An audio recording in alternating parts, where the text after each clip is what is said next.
Where is Gamora? Ladies and gentlemen, it's time to play the game show every Guardians of the Galaxy fan has been playing ever since Avengers Endgame. Where in the world is Gamora? Who's Gamora? I'll do you one better. Why is Gamora?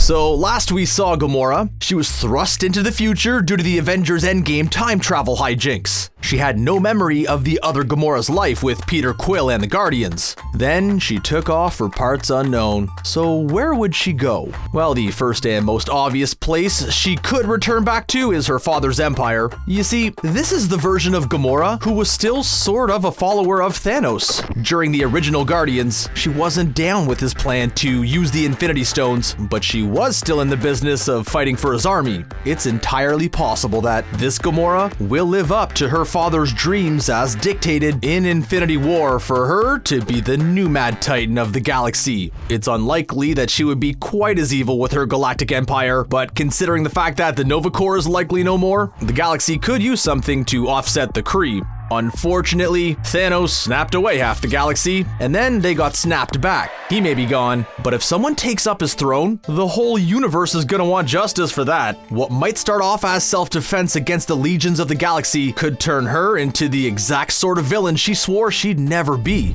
In a fantastic twist on her relationship with Star-Lord in the other Guardians movies, she could end up becoming the big villain of the final film in the franchise. Remember that scene where Peter has to take Gamora out, but Thanos turns his laser blast into bubbles? That exact sequence could happen again, but this time for real. Realizing that she was becoming all the things she swore she never would, she might beg Peter to stop her once and for all before she became her father. I don't know which 70s pop song James Gunn would pick to play over such a dramatic scene, but you know he would.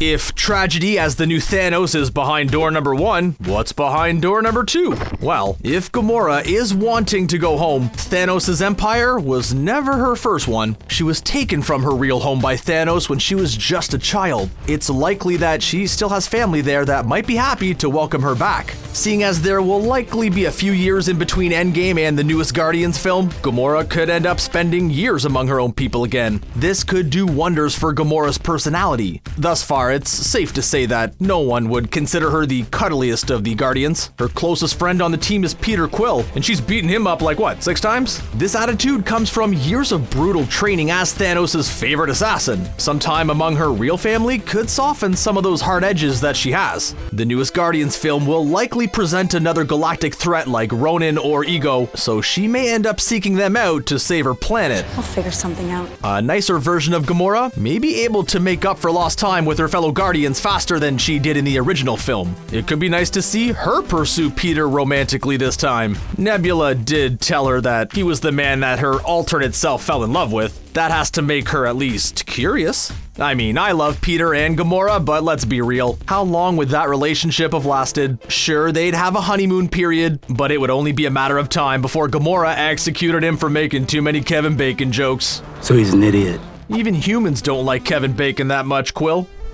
Doors number 1 and 2 contain locations we already know about. Behind door number 3 is a possible new dark future for the MCU. You see, in the comics, it's revealed that Thanos has a biological son that very few people know about. This kid, Thane, represents a fascinating possibility for the MCU. You see, there's no way that they could really bring back Thanos as a main villain for a third time. Thane, however, could serve as a Kylo Ren to Thanos' Darth Vader. He could be like an interesting spin on the next generation of Mad Titans. One of the few people in the galaxy that would know that Thane exists would be Gamora. After witnessing the carnage that Thanos unleashed upon the galaxy, she might race against his remaining acolytes to find Thane and take him out. In the various comic and game appearances of Thane, he's been presented as both better and worse than his father. He has powers that can cause or contain death itself, making him quite the threat. Gamora, once confronted with Thanos' young son, could take pity on someone who reminds her of herself. It was too late for anyone to save Gamora from the pressure of being Thanos' child, but Gamora could set Thane on a better path. She could take Thane to the very people who showed the alternate version of her a better way, the Guardians. Peter Quill also knows a thing or two about having a father who is terrible on an intergalactic scale. The team could have to defend Thane against all of the forces who might be interested in Thanos' son and heir. After the Guardians redeem Thane, he could join other new galactic heroes like the long-hinted Adam Warlock or Nova to form a new generation of Guardians who protect the galaxy after Peter and the gang's last ride. I mean, someone's gotta guard that galaxy. Captain Marvel can't do it alone. So which of these three do you think will be the location where we find Gamora in Guardians 3? Let us know in the comments, and don't forget to drop your own theories before you like and subscribe for more from ScreenRant. See ya!